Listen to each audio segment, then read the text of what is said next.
My hands were shaking. The quill felt strange in my fingers, like holding a bird that might fly away at any moment. I was 16 years old, a farm girl from a small village in Kent, and I was about to change my life forever, though I had no idea at the time. My name is Jane Castle, and this is the story of how a single mistake, a letter sent to the wrong place, led me across an ocean to a love I never dreamed possible. I grew up on my father's farm. 40 acres of wheat and barley, a few cows, some chickens, and enough work to fill every waking hour. My mother died when I was 7. Fever took her in the winter, along with my baby brother. After that, it was just me and my father and my older brother Thomas. We didn't have much, but we had enough. Enough food, enough shelter, enough love to keep us warm when the winters turned harsh. I never learned to read as a child. There was no school in our village, no money for books, no time for anything that didn't help bring in the harvest. But when I turned 15, the new vicar arrived, Reverend Holloway, a kind man with gentle eyes and a belief that every soul deserved the gift of letters. He started Sunday classes after church, reading and writing for anyone who wanted to learn. My father thought it was a waste of time. "What does a farm girl need with letters?" he would say. But I begged him, pleaded, promised to work twice as hard on the other days if he would just let me have Sunday afternoons. Finally, reluctantly, he agreed. Learning to read was like learning to see. Suddenly, the world was full of meaning I had never noticed. Signs on buildings, pages in the Bible, the labels on packages at the village shop. Everything spoke to me now. Everything had something to say. And writing was even more miraculous. To take the thoughts in my head and put them on paper, where they could travel anywhere, be read by anyone. It felt like magic. Real magic. The kind I had only heard about in stories. The idea to write a letter came to me in the spring of 1800. My Uncle John lived in a town called Millbrook, about 30 miles away. He was my father's brother, a carpenter who had moved away before I was born. I had only met him once, at my mother's funeral, but he had been kind to me, gentle.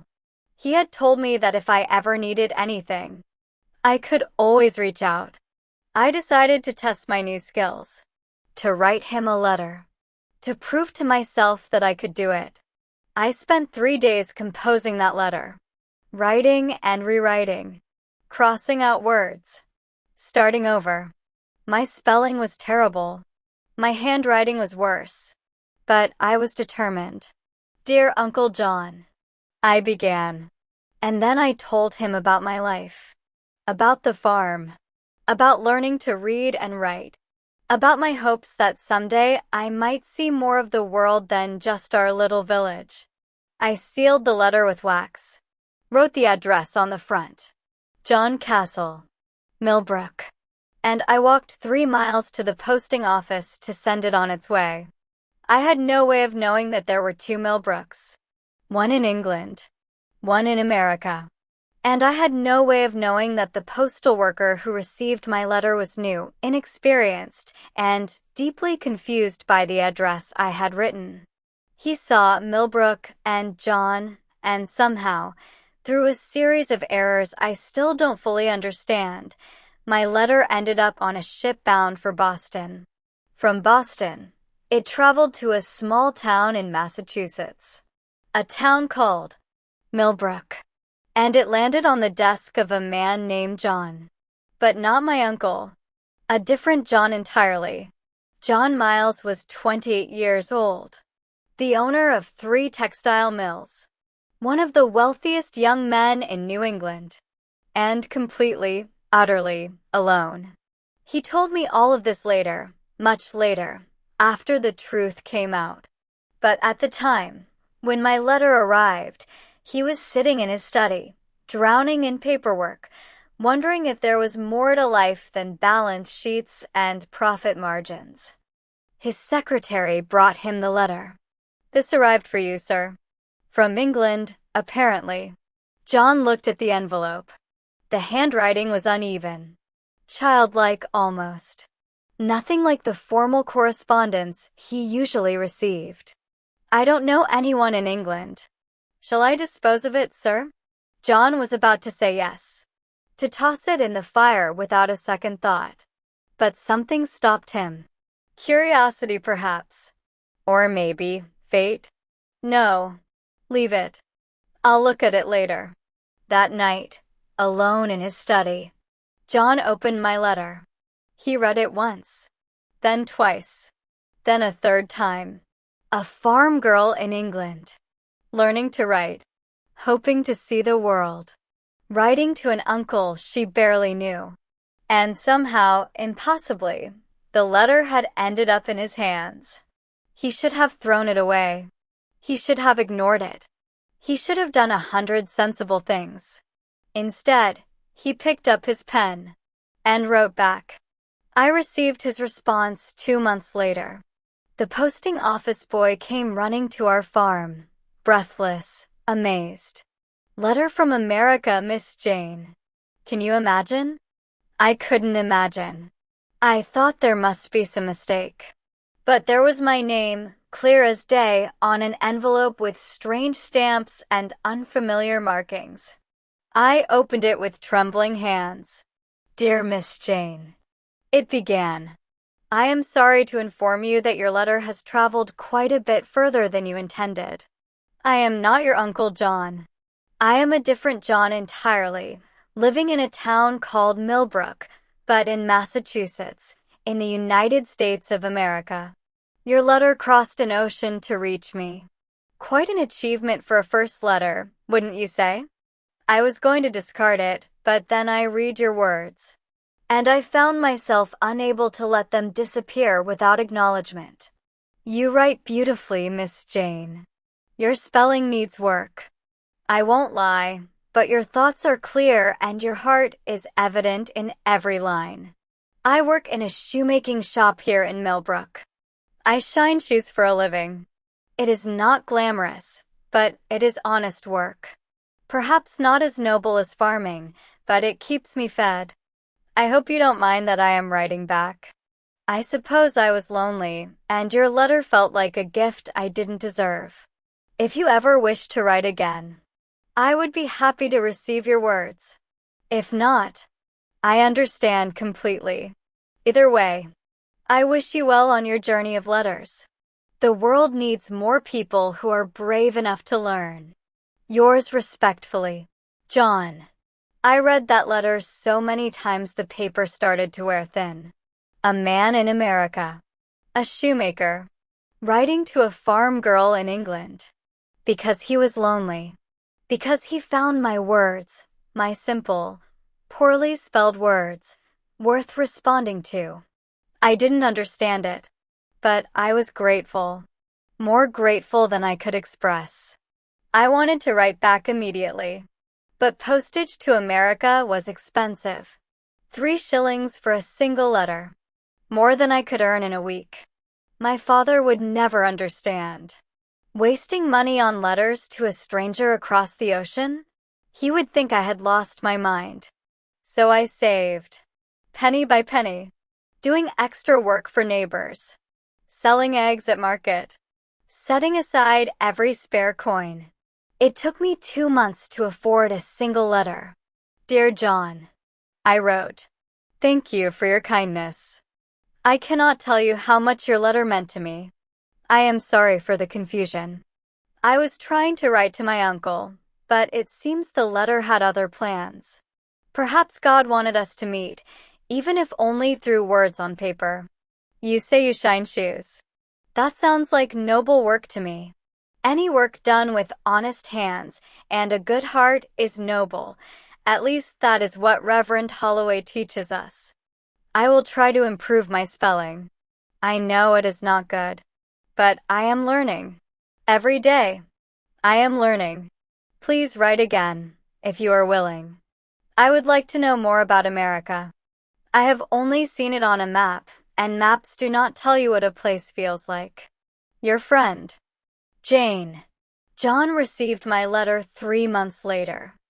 He told me afterward that he had nearly given up hope, that he had checked the post every day, wondering if he had imagined the whole thing. But then, there it was, my handwriting on an envelope. And he felt something he hadn't felt in years. Joy. Pure, simple, unexpected joy. He wrote back immediately. A long letter this time. 5 pages. Telling me about Millbrook. About the trees in autumn. About the snow in winter. About the way the river sounded when it rushed past the old mill. He asked questions. About my life. About England.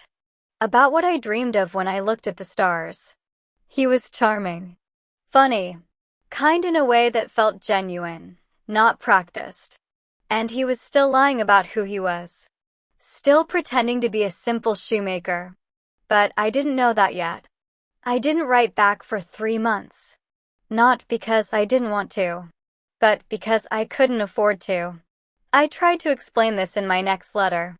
Dear John, I apologize for the delay. Please do not think I have forgotten you. The truth is, postage is very expensive. I can only afford to send a letter once every 2 months, if I save carefully. I received all your letters. I have read each one many times. They bring me such happiness. I will write as often as I can. But please understand, it may not be as often as I would like. Your friend, Jane. John received my letter and felt his heart break. Not from sadness. From shame. Here he was, one of the wealthiest men in New England, and this girl, this beautiful, brave, brilliant girl, couldn't afford a few shillings for postage. He had to fix this. But he couldn't reveal who he really was. Not yet. If she knew he was rich, everything would change. She might think he was mocking her. She might stop writing. She might never trust him again. So he came up with a plan. He sent a telegram to the posting office in my village. Introduced himself as a representative of an American shipping company. Said there was a new policy, a promotion of sorts, that allowed unlimited correspondence between certain towns in England and America. For a limited time. Free of charge. All letters from Jane Castle would be prepaid by the company. And the posting office was to keep this arrangement confidential. To simply accept her letters and send them on, without ever asking for payment. The posting office, small and underfunded, was thrilled. They agreed without question. And suddenly, miraculously, my letters were free. I didn't understand it at first. I went to send my next letter, prepared to hand over my carefully saved coins, and the clerk waved me away. No charge, miss. New policy. Letters to America are free now. Free? That can't be right. Government initiative or something. I don't know the details. Just that your letters go free. I should have questioned it more. I should have known something wasn't right. But I was so happy, so relieved, that I simply accepted the gift. And I started writing. The next 3 years were the happiest of my life. Not because anything changed in my daily existence. I still woke before dawn. Still worked the farm. Still went to Sunday classes. But now, I had John. His letters arrived like clockwork.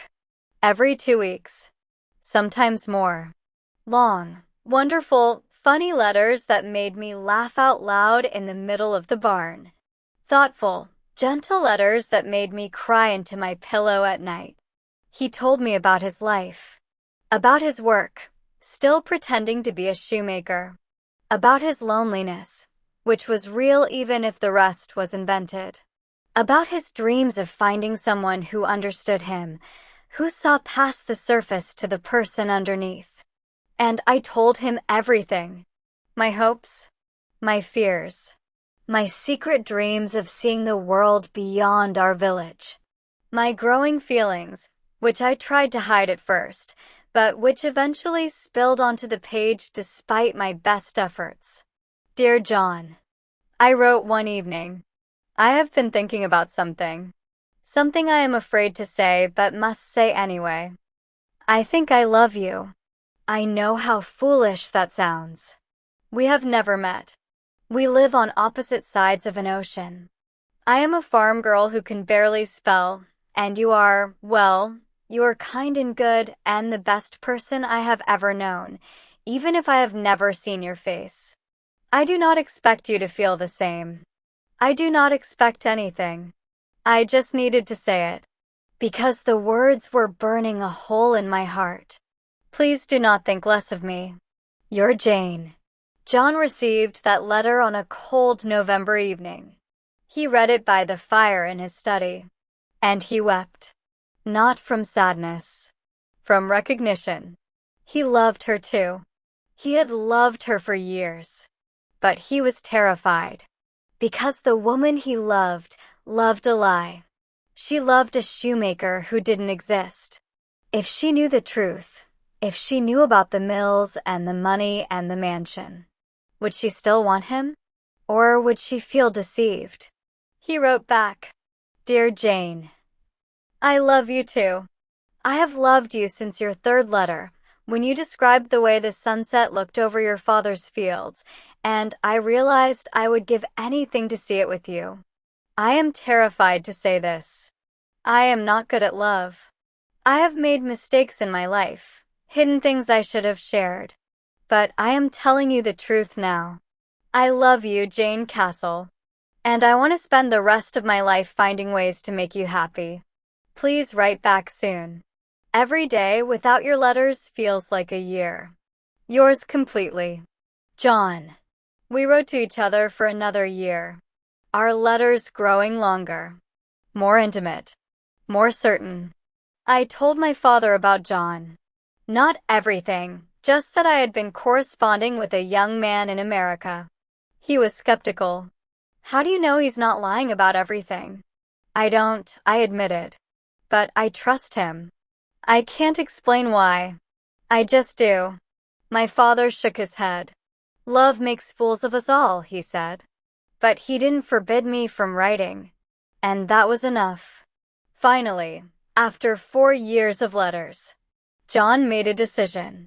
He couldn't wait anymore. He couldn't keep pretending.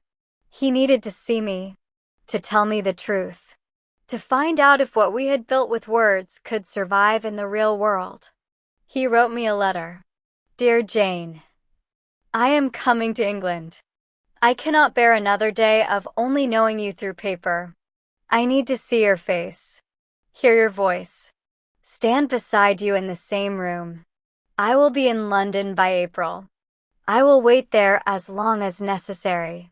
Please, if there is any way you can come to London, please try.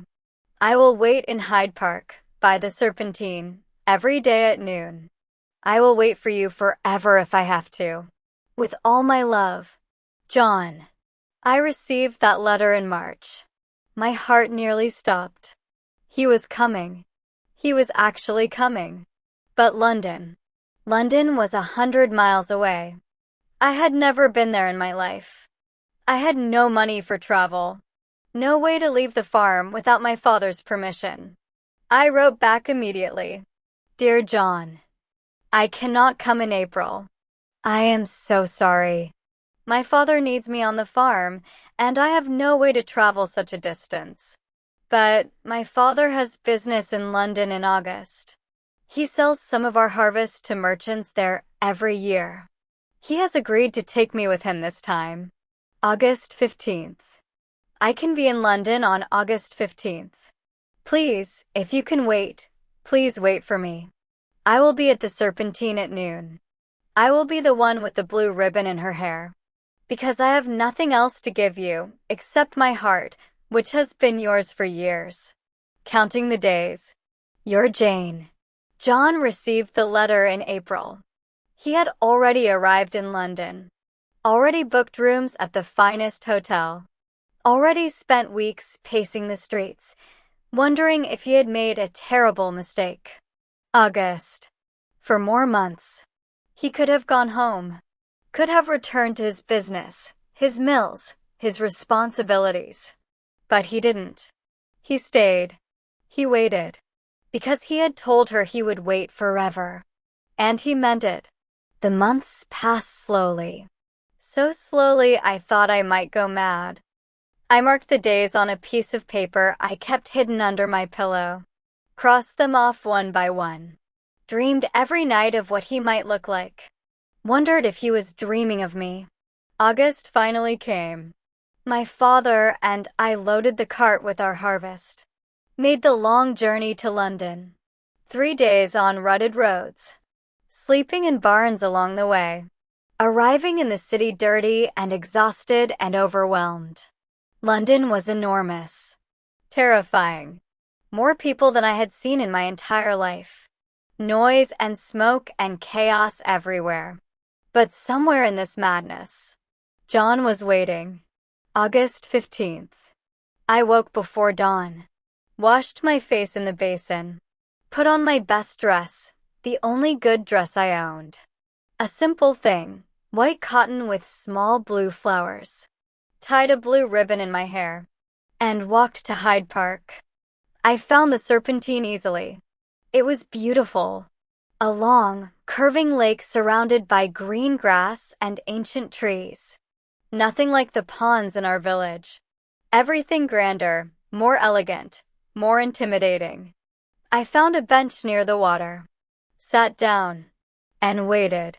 The minutes passed like hours. I watched the ducks swimming. Watched elegant ladies walking with their parasols. Watched men in fine coats strolling past. None of them looked at me. Why would they? I was a farm girl in a cheap dress. Invisible. Insignificant. What if John saw me and was disappointed? What if he expected someone beautiful, sophisticated, worthy of 4 years of letters? What if he took one look at me and walked away? And then, I heard footsteps. Approaching from behind. Slow. Hesitant. I turned. And the world stopped. He was beautiful. That was my first thought. Not handsome in the way village boys were handsome. But truly, devastatingly, breathtakingly beautiful. Tall. Dark hair that fell across his forehead. Eyes the color of a winter sky, gray with flecks of blue. A strong jaw. A gentle mouth. And he was looking at me like I was the only person in the entire world. Jane. His voice. I had imagined it so many times. But imagination was nothing compared to reality. Deep. Warm. Trembling slightly, like he was as nervous as I was. John. He nodded. And smiled. A smile that broke something open in my chest.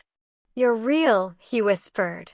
I wasn't sure, until this moment, if any of this was real.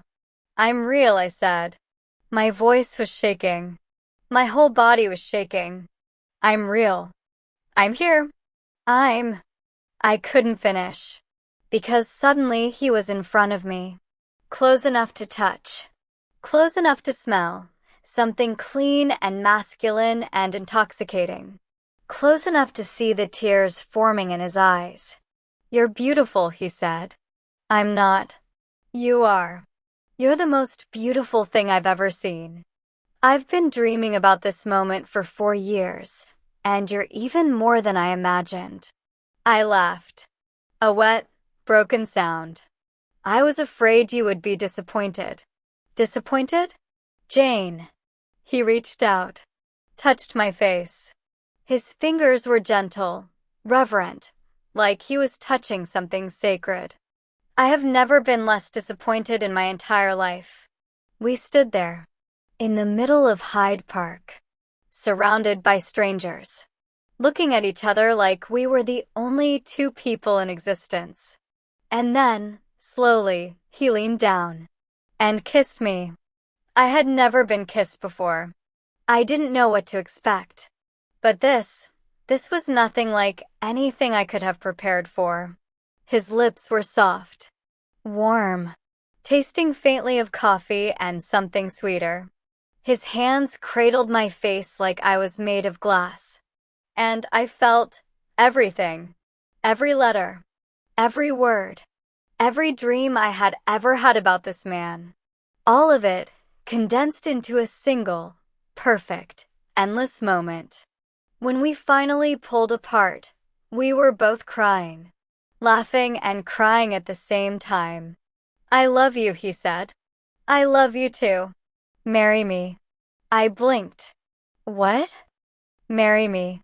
Today. Right now. I don't want to wait another moment. I've waited for years. I've crossed an ocean. I've counted every second until I could see your face. Marry me, Jane. Be my wife." "John, we've only just met. In person, I mean. Don't you think?" "No."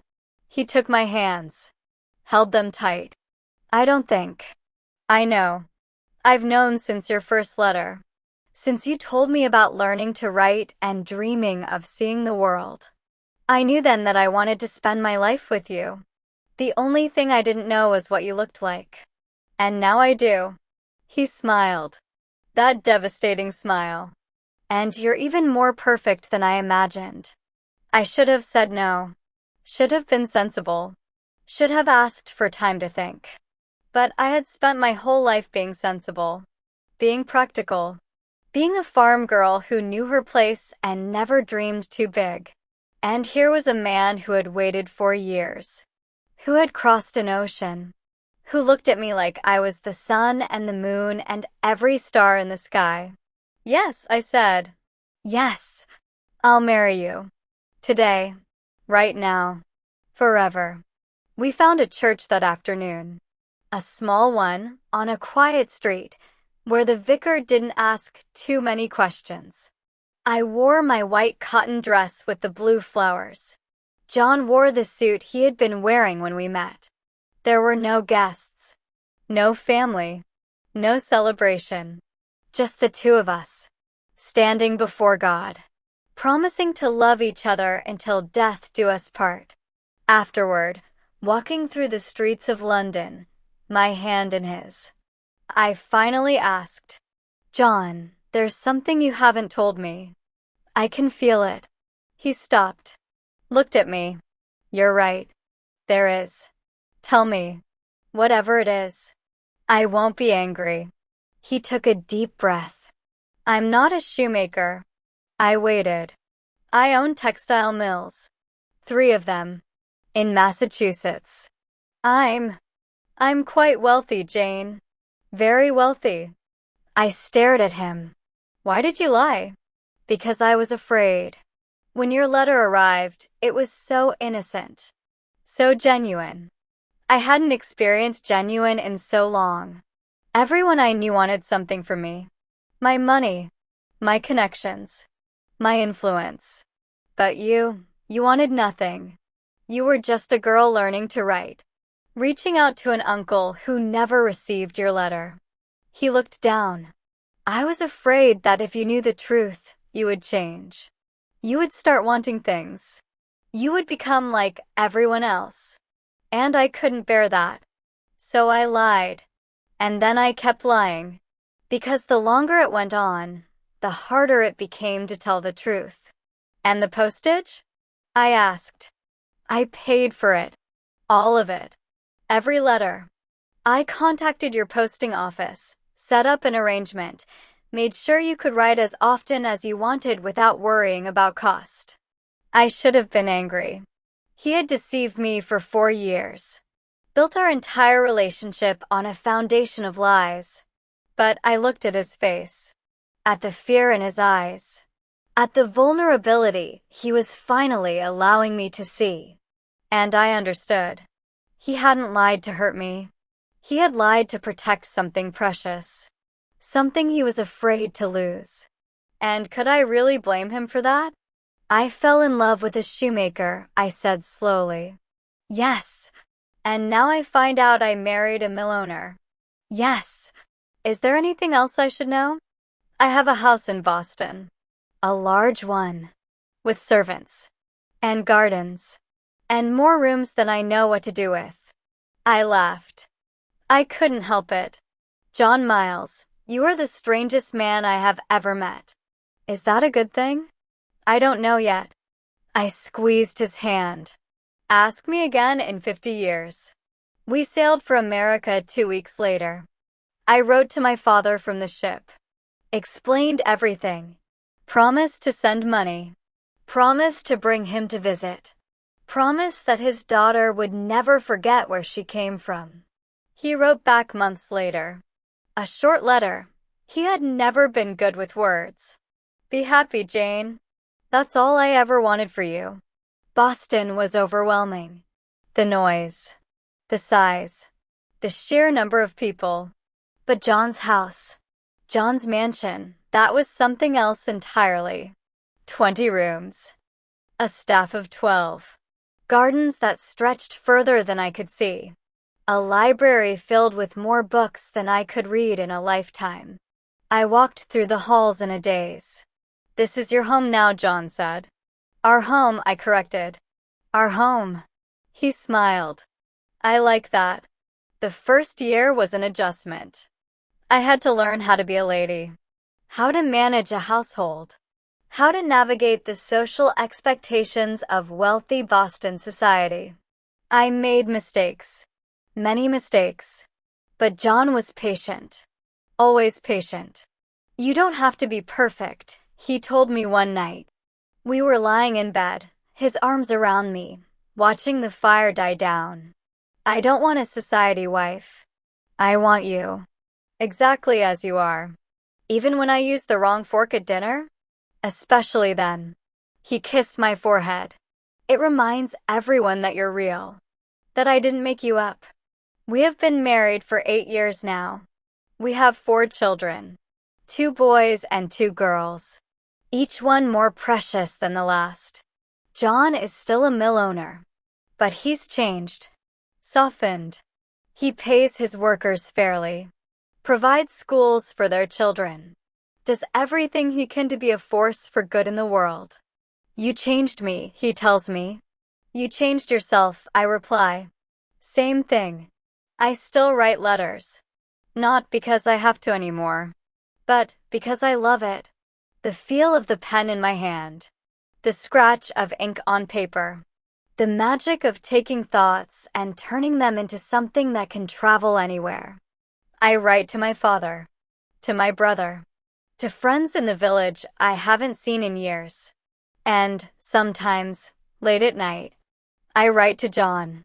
Even though he's sleeping right beside me. Even though I could just speak the words out loud. There's something sacred about putting love on paper. Something permanent. Something that can be held and kept and read again years later. I found all of John's old letters last month. The ones I sent him from England. He had kept every single one. Tied with a blue ribbon. Stored in a box in his study. I sat on the floor and read them. All of them. From the first, the one I wrote to my uncle that accidentally crossed an ocean, to the last, the one where I said I would meet him in Hyde Park. I cried reading them. Not from sadness. From gratitude. I think about that first letter sometimes. The one I wrote with shaking hands and terrible spelling. The one that was supposed to go to a carpenter 30 miles away. The one that somehow, impossibly, ended up in the hands of the man I would love for the rest of my life. What if the postal worker hadn't made a mistake? What if John had thrown my letter away? What if I had never learned to write at all? So many things had to go exactly right for us to find each other. And somehow, against all odds, they did. People ask me sometimes if I believe in fate. In destiny. In some grand plan that guides our lives. I don't know how to answer that. All I know is this. A farm girl in England wrote a letter. And a lonely man in America, pretending to be a shoemaker, wrote back. And now we're here. Together. with 4 beautiful children, and a love that started with ink and paper and crossed an ocean to become something real. If that's not magic, I don't know what is. My name is Jane Miles. I am 40 years old. I live in a mansion in Boston with a husband who loves me and children who bring me joy every single day. And every morning, I wake up grateful. For Reverend Holloway, who taught me to write. For the postal worker, who made a beautiful mistake. For John, who took a chance on a letter from a stranger. And for that first letter, the one that changed everything. The one that proved, beyond any doubt, that words have power. That love can cross oceans. And that sometimes, the best things in life come from the places we least expect.